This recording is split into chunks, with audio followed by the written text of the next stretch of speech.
તમામ મહત્વપૂર્ણ સમાચારો સાથે હું છું જયેશ। સૌપ્રથમ વાત કરીશું એલન મસ્કને લઈને મોટા સમાચાર આવી રહ્યા છે, કારણ કે તેના સ્પેસ એક્સને ફરી એકવાર મોટો ઝટકો લાગ્યો છે અને હાલ જે બ્લાસ્ટ થયો છે તેના લઈને વધુ વિગતો મળી રહી છે। આપણે જણાવીએ કે એલન મસ્કનું સ્પેસ એક્સ આ મિશનને ફરી એકવાર નિષ્ફળતા હાથ લાગી છે, કારણ કે સ્પેસ એક્સ દ્વારા સ્ટારશિપ રોકેટનું પરીક્ષણ નિષ્ફળ નીવડ્યું છે।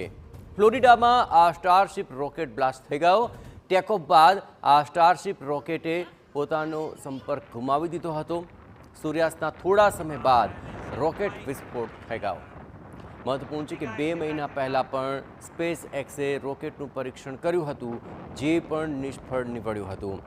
અહીંના ટ્રેકર્સ અને કેન્કોસ ટાપુઓની અંદર એક રોકેટ વિસ્ફોટ થયો હતો અને ફરી એકવાર સ્પેસ એક્સે સ્ટારશિપ રોકેટ લોન્ચ કર્યું, પરંતુ પરીક્ષણ ઉડાન ભરતાની સાથે થોડી જ વારની અંદર રોકેટ સાથેનો સંપર્ક તૂટી ગયો અને રોકેટ તૂટીને નીચે પડી ગયો। જાણકારી અનુસાર ઇંધણ લીક થવાને કારણે આગ લાગી હતી, જેને કારણે રોકેટના એન્જિન બંધ થઈ ગયા હતા। યોજના મુજબ ઓનબોર્ડ સ્વ-વિનાશ સિસ્ટમ સક્રિય થઈ ગઈ। બ્લાસ્ટ પહેલાં રોકેટ લગભગ 90 માઇલની ઊંચાઈએ જ પહોંચ્યું હતું અને ત્યારબાદ એક ધડાકો થયો અને રોકેટ તૂટી ગયું। તેનો કાટમાળ પણ નીચે પડતો દેખાયો।